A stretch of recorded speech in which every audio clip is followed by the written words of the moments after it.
BFSI sector एक ऐसा sector है जो कि 21st सेंचुरी में बहुत ही वर्सेटाइल है। BFSI सेक्टर में कस्टमर इज़ द किंग और उनके जो वजीर है वो है हमारी सेल्स। इन तीनों पैरामीटर्स पे आपको जज किया जाता है, आपको असेस किया जाता है कि आप एक जॉब रोल के लिए परफेक्ट फिट है कि नहीं है। आपको सेल के टारगेट मिले हुए हैं, भाई इंश्योरेंस पॉलिसी करनी है, कस्टमर इंटरेस्ट शो नहीं कर रहा, आप क्या करेंगे।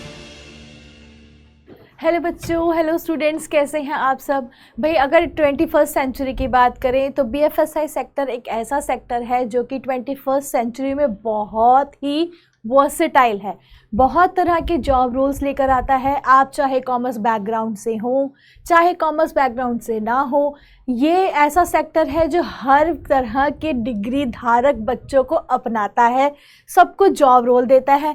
भाई आज की बात करें तो IT सेक्टर के बाद BFSI एक ऐसा सेक्टर है जो कि बच्चों को, जो स्टूडेंट्स को, फ्रेशर्स को, एक्सपीरियंस लोगों को बहुत ही बढ़िया जॉब्स प्रोवाइड कराता है।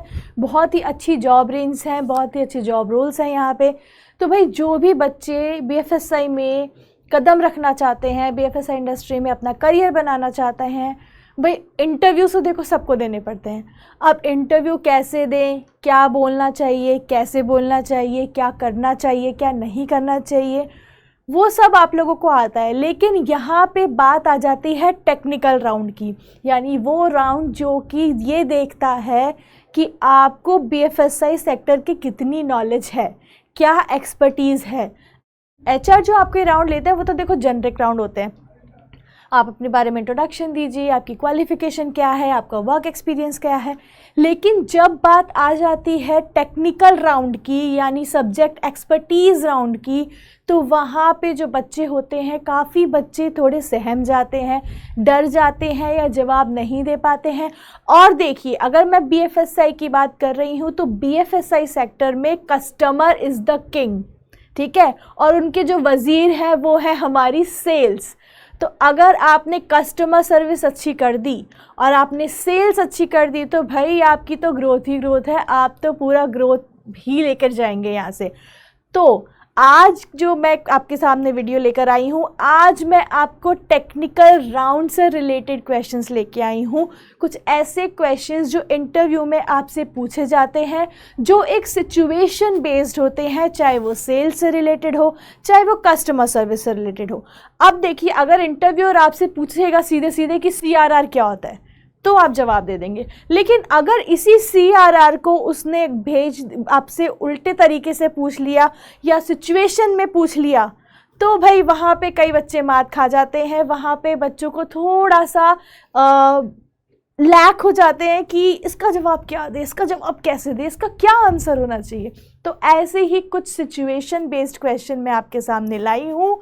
बिल्कुल इसको देखिए, इस वीडियो को जल्दी से जल्दी देखिए, सब बच्चे ज़्यादा से ज़्यादा देखिए, अपने फ्रेंड्स में शेयर करिए। जो भी बच्चे BFSI में आपके फ्रेंड्स करियर बनाना चाहते हैं, आपके कज़न्स करियर बनाना चाहते हैं, आपके भाई बहन करियर बनाना चाहते हैं, उन सबको भेजिए। क्योंकि भाई ये जो राउंड है, इस राउंड में कैसे हम क्वेश्चन का जवाब दें, क्या क्या सिचुएशंस आ सकती हैं, ये हम इसमें आज डिस्कस करेंगे। मैं आपको बताऊंगी कुछ सिचुएशंस ऐसी जो आपसे इंटरव्यूअर इंटरव्यू के टाइम पूछ सकता है, ठीक है।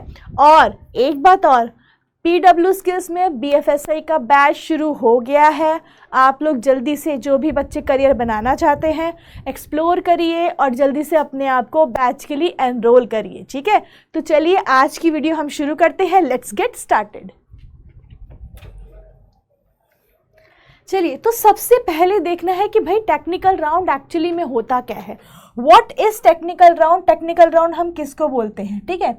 तो सबसे पहले देखेंगे क्या है टेक्निकल राउंड।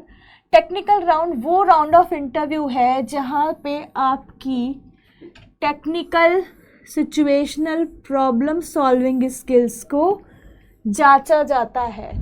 जहाँ पे देखो तीन चीज़ें आ गई, technical, situational and problem solving skill.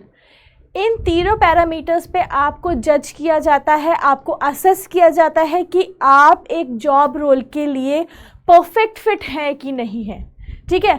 Technical round तो भाई उन जो टेक्निकल क्वेश्चंस हो गए टेक्निकल राउंड में, वो तो आईटी रिलेटेड लोगों के लिए हो गए। लेकिन अगर हम बीएफएसआई की बात करें तो यहाँ पे तो भाई सारा ही सिचुएशन का मामला है। कस्टमर सर्विस दी, सेल्स करी, सिचुएशंस को कैसे हैंडल किया, रिजेक्शंस को कैसे हैंडल किया, इन सब के लिए हमें सिचुएशन बेस्ड क्वेश्चन पे रेडी रहना होगा। ठीक है, तो चलिए शुरू करते हैं। कुछ क्वेश्चंस और उनके आंसर्स क्या हो सकते हैं इस बारे में हम डिस्कस करते हैं। चलिए, तो सबसे पहला क्वेश्चन है, आप एक लोन ऑफिसर हैं, एक एसएमई बोरोवर। एसएमई मतलब होता है small medium enterprise.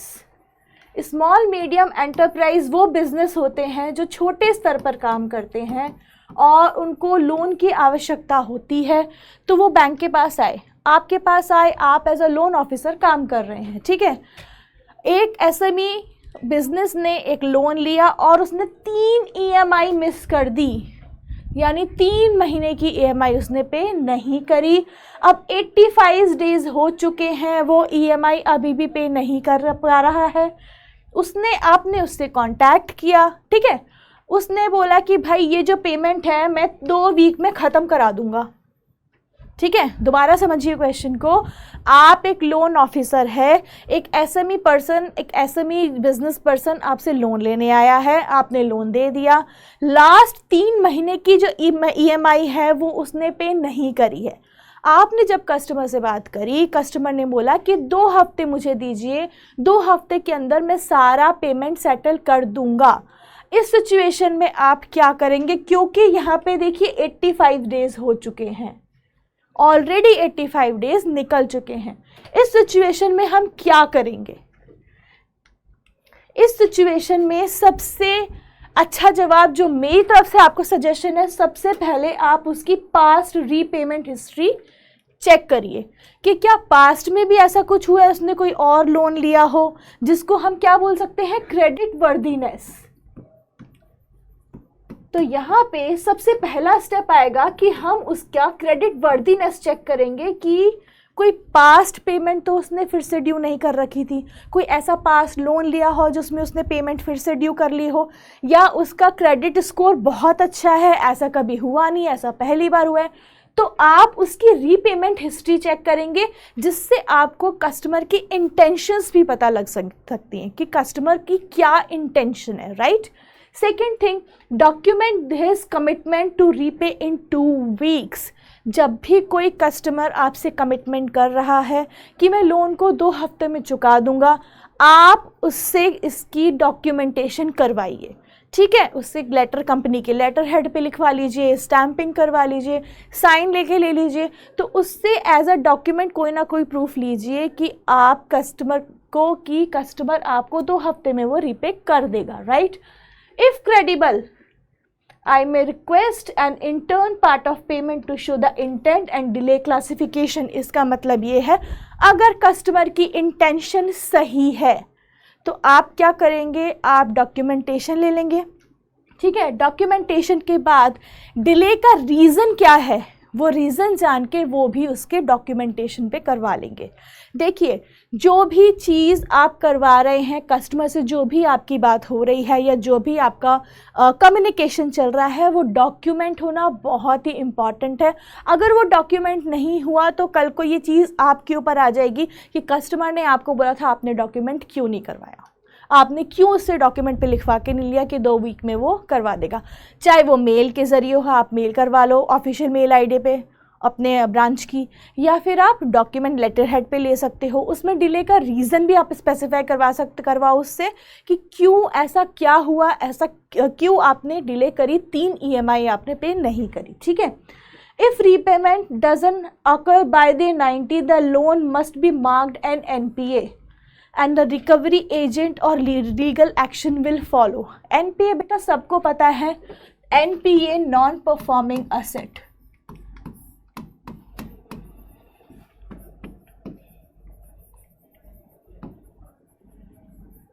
Non performing asset का कॉन्सेप्ट ये है बेटा कि अगर कोई पर्सन 90 डेज तक लोन की ईएमआई पे नहीं करता है, जिसने भी लोन लिया है वो बोरोवर बैंक में 90 डेज तक ईएमआई पे नहीं करता है तो उसका जो लोन है उसको हम किस कैटेगरी में डाल देते हैं, एनपीए, नॉट परफॉर्मिंग एसेट की कैटेगरी में।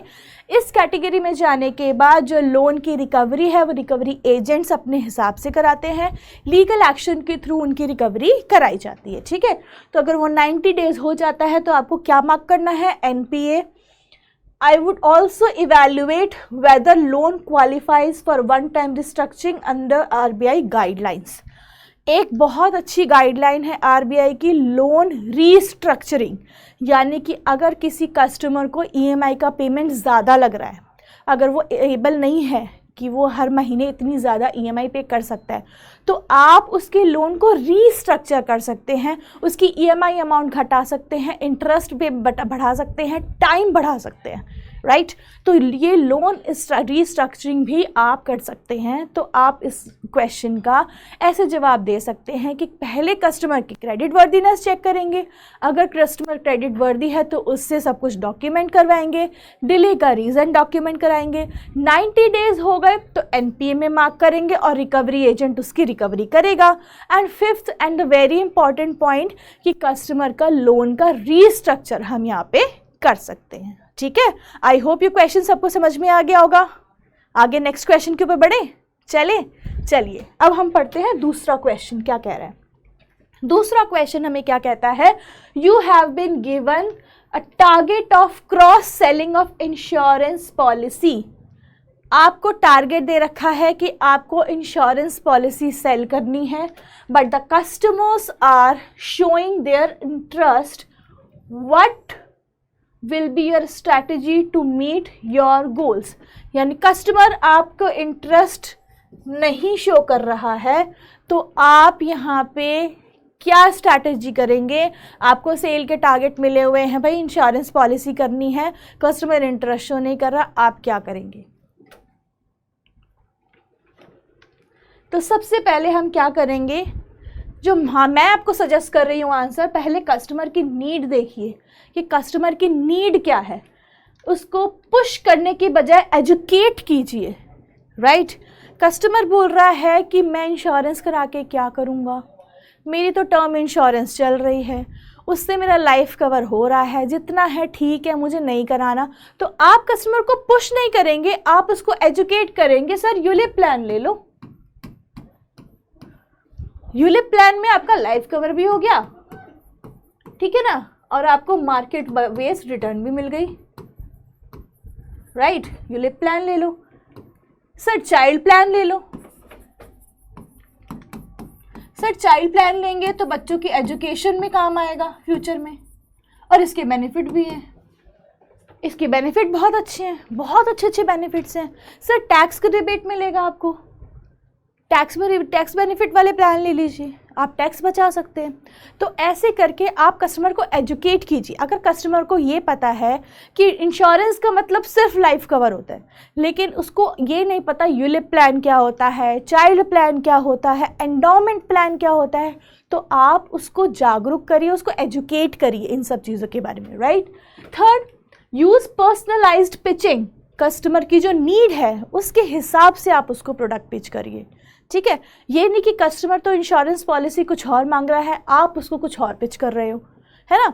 तो आपको कस्टमर की नीड के हिसाब से उसको पर्सनलाइज करना पड़ेगा और उसी हिसाब से उसको पिचिंग करनी पड़ेगी। Leverage bank touch points. Bank touch points का मतलब ये है कि आपको बैंक से उसको क्या क्या बेनिफिट हो सकता है। अगर वो आपकी इंश्योरेंस पॉलिसी आपकी बैंक की ले तो उसको क्या क्या बेनिफिट होगा, तो वो चीज़ आप उसको बताएंगे, right. Use testimonials and success stories. आपने किसी और कस्टमर्स की लाइफ इंश्योरेंस करा रखी है और आपके पास बहुत सारी सक्सेस स्टोरीज़ है कि कस्टमर बहुत हैप्पी है, उसको बहुत अच्छी रिटर्न्स मिल रही है and the customer is very happy, वो और प्लान्स लेना चाह रहा है, वो और हमारे साथ अच्छे। देखो ये है सबसे बड़ा ट्रस्ट एंड लॉयल्टी का विषय। यहाँ पे कस्टमर ट्रस्ट बिल्ड करना, लॉयल्टी बिल्ड करना बहुत इंपॉर्टेंट है, ठीक है।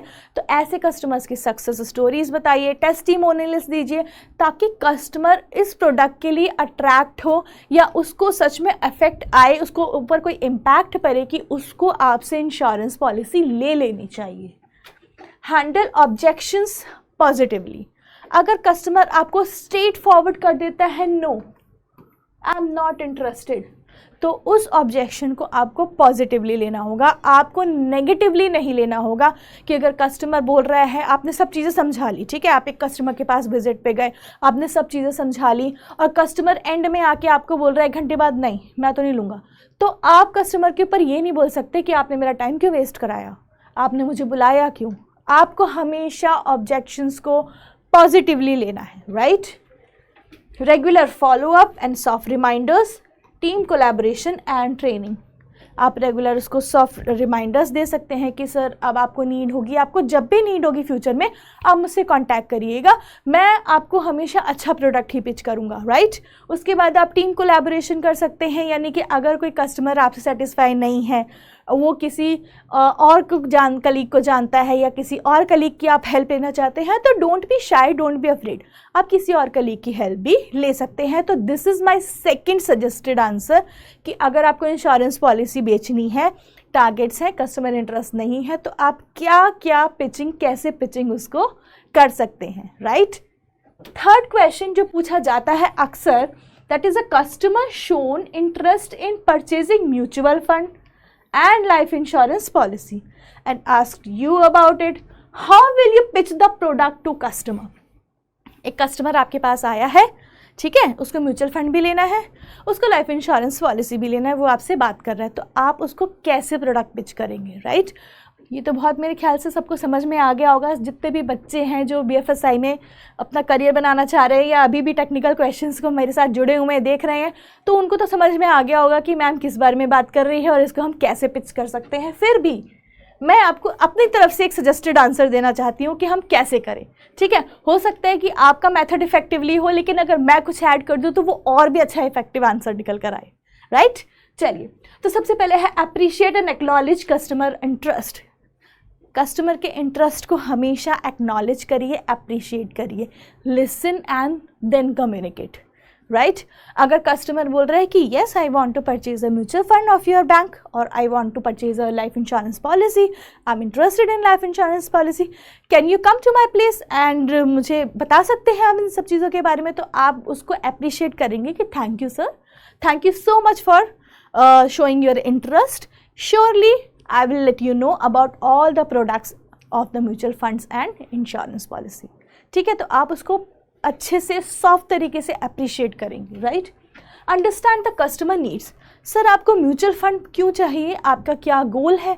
सर लाइफ इंश्योरेंस पॉलिसीज़ बहुत तरह की होती हैं, आपको मार्केट बेस्ड चाहिए या प्योर इंश्योरेंस चाहिए, तो आप ऐसे कस्टमर्स के नीड्स को जानिए सबसे पहले, देन इसको एक्सप्लेन करिए सिंपल लैंग्वेज में कि म्यूचुअल फंड्स कौन कौन से फंड्स अवेलेबल हैं या कौन कौन से फंड्स में कस्टमर इन्वेस्ट कर सकता है, again according to customer need, customer के नीड के अकॉर्डिंग, राइट।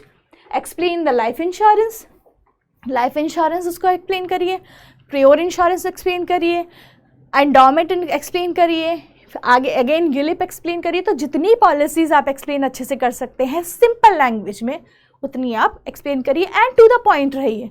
इधर उधर की बातें या बहुत घुमाने की ज़रूरत नहीं होती, कस्टमर को टू द पॉइंट बात चाहिए, तो आप उससे टू द पॉइंट बात करिए और सॉफ्टली बात करिए, right. Soft spoken is must, is necessary, ठीक है। नेक्स्ट है address concerns and build trust. उसके कंसर्न्स सुनिए कि उसको क्या लग रहा है कि अच्छा मैंने यूलिप प्लान ले लिया है, इसमें तो लॉक इन है, अब मैं क्या करूँ, मैं 3 साल से पहले पैसे नहीं निकाल सकता, तो आप उसके कंसर्न उससे सुनिए and then you build trust. उसके बाद आप एक्सप्लेन करना शुरू करिए कि सर 3 साल का लॉक इसलिए लगाया है क्योंकि मार्केट की जो रिटर्न है वो अच्छी आपको मिले, 3 साल में वो रिटर्न बहुत अच्छी मिलेंगी। आप पहले पैसे निकाल लेंगे तो भाई आपको रिटर्न उतनी अच्छी जनरेट होके नहीं मिलेंगी, तो आप उसके कंसर्न सुनिए और ट्रस्ट बिल्डअप करने की कोशिश करिए। ऑफर नेक्स्ट स्टेप्स, उसके बाद आप उससे फॉर्म फिल करवाना है, KYC करानी है, जो भी नेक्स्ट स्टेप्स हैं उन स्टेप्स को आप फॉलो करिए, ठीक है। तो ये था मेरी तरफ से एक आपको सजेस्टेड आंसर। एंड एक और क्वेश्चन है आपके लिए, आप बोलोगे मैम आज तो आप क्वेश्चंस की भरमार हमारे लिए ले आए हो, तो बच्चे आप सबको तैयार करना है, आप सबको BFSI इंडस्ट्री में जॉब लगवानी है, तो क्वेश्चंस तो हम भर भर के आपके लिए लेकर आएंगे। मैं तो आपके लिए ऐसे ही सिचुएशन बेस्ड क्वेश्चन लेके आऊँगी और आपको रेडी करूँगी इंटरव्यू के लिए। तो आज एक लास्ट क्वेश्चन और देख लेते हैं, ठीक है। क्वेश्चन नंबर 4 है, आप एक बैंक में लोन ऑफिसर हैं। एक मैन्युफैक्चरिंग कंपनी ने 40 लाख का लोन ले लिया है, लेकिन 4 महीने से रीपेमेंट नहीं करी है, ठीक है। अब देखिए 4 महीने 90 डेज NPA, पहला क्वेश्चन आपको याद आ रहा होगा, ठीक है। लेकिन यहाँ सिचुएशन थोड़ी सी अलग है। The business has suffered due to supply chain disruption. Supply chain में कुछ प्रॉब्लम होने की वजह से उसका बिजनेस सफ़र कर रहा है and they are requesting more time to repay. जो कस्टमर है जिसने लोन लिया था, 4 महीने से EMI नहीं दी है, NPA में आने वाला है, लेकिन उसका जो रीज़न था वो ये था कि मेरा जो बिज़नेस है वो सफ़र कर रहा है, तो वो रीपेमेंट के लिए आपसे कुछ टाइम मांग रहा है। तो आप इस पर क्या रिप्लाई करेंगे? तो ये मेरी तरफ से एक सजेस्टेड आंसर है। Assess the situation carefully. आप सिचुएशन को असेस करिए अच्छे से, ध्यान से। उसके बाद आप एक रियलिटी चेक करिए। वायबिलिटी चेक मतलब एक रियलिटी चेक कि जो कस्टमर बोल रहा है एक्चुअली में दिस इज़ हैपनिंग और नॉट, वो सच में ऐसा हो रहा है कि नहीं। वायबिलिटी चेक करने के बाद आप बोरोवर से कम्युनिकेट कीजिए, कस्टमर से इवैल्यूएट करिए, रीस्ट्रक्चर, जो हमने फर्स्ट क्वेश्चन में आंसर देखा था, लोन की रीस्ट्रक्चरिंग करने की कोशिश करिए, ठीक है। Escalate if default is intentional and unrecoverable. अगर डिफ़ॉल्ट इंटेंशनल है, कस्टमर झूठ बोल रहा है, तो उसकी रिपोर्ट करनी बहुत इंपॉर्टेंट है। आपका जो भी सुपरवाइज़र है, जो भी ऑथराइज़र है, उसको रिपोर्ट करिए एंड डॉक्यूमेंट एवरीथिंग। अगेन, जब भी हम कस्टमर से कोई भी ऐसी कंप्लेंट्स लेकर आते हैं, कस्टमर लेता है, या फिर ऐसे कोई लोन रिकवरी का होता है, तो जो भी ऐसी चीज़ें हैं उसको डॉक्यूमेंट करना बहुत इंपॉर्टेंट है। जब आप डॉक्यूमेंट करते हैं तो आप अपनी तरफ से सेफ हो जाते हैं कि हमने तो ये प्रोसेस किया था, ठीक है। आगे अब कस्टमर ने क्या करा है क्या नहीं करा है वो अलग चीज़ है, ठीक है। तो डॉक्यूमेंट ज़रूर करना है, राइट। आई होप ये चारों क्वेश्चंस आप लोगों को बहुत अच्छे से समझ में आए होंगे एंड आई होप आप लोगों को बहुत मज़ा आया होगा। ऐसे ही अगर आप और क्वेश्चंस चाहते हैं कि मैं आपके लिए और ऐसे क्वेश्चंस लाऊं इंटरव्यू प्रिपरेशन के लिए, मॉक इंटरव्यूज़ के लिए या जॉब प्रिपरेशन के लिए, तो बिल्कुल आप कमेंट्स में लिख के बताइए। अपनी फैमिली, फ्रेंड्स, सबके साथ ये वीडियो शेयर करिए जो कि BFSI सेक्टर में जॉब लेना चाहता है। ऐसे ही टेक्निकल राउंड के इंटरव्यूज़ के क्वेश्चंस मिलते रहेंगे आपको एंड और भी अच्छी अच्छी चीज़ों और अच्छे अच्छे अपडेट्स टॉपिक्स के साथ हम आपके साथ आते रहेंगे, जुड़े रहेंगे। तब तक के लिए have a good day. Thank you so much. Bye.